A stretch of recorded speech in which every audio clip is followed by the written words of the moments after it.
entertainment lawyer, and before that I was a venture capitalist. And one thing I noticed is that things that look chaotic often are not. That actually the people who do things a certain way become very successful. I'll give an example of this. Stephen King, when they said, is entertainment, did I just get lucky?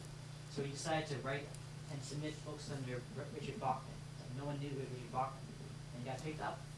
And so I see that a lot with my clients. So my question is, if you were starting all over again from college, and you wanted to be where you are today, what would you do different to get to where you are today? Question? I don't know. I never planned on getting where I am today. Yeah, I don't know. I mean, I guess I probably would have done some internships or something in college, which I didn't do. It might have made it a little bit easier. But other than that, I mean, I did the typical, slave labor route, to get where I am, and, working hard and not getting paid much and being abused. So probably would have had to do the same thing again.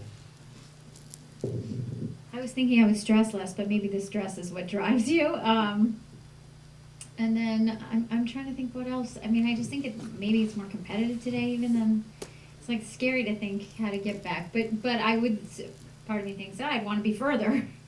And then what would I do is write more scripts, write all the time. But I don't know. I wouldn't have given up the strip club job.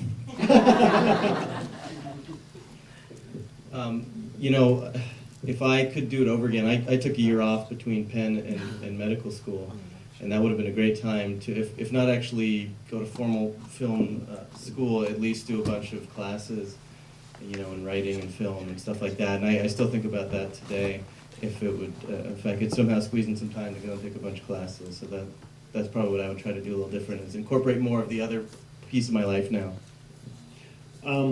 I have said a number of times that I went to the wrong school, and I'm being a little glib there. Northwestern had a better communications program, and I probably should have gone there, but I didn't want to go to Chicago at the time. I ended up living in Chicago for 5 years anyway, so that was stupid.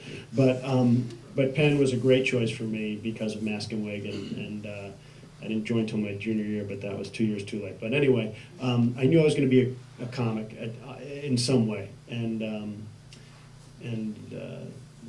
if I hadn't gone to Penn, I wouldn't have met my wife. And a liberal arts education, I tell people all the time, get that liberal arts education, because it gives you, especially if you're writing, it gives you a number of sources of information from which to draw on. So I would say I would probably not do it the same way, but probably with the same goal. I would have probably been a comedian.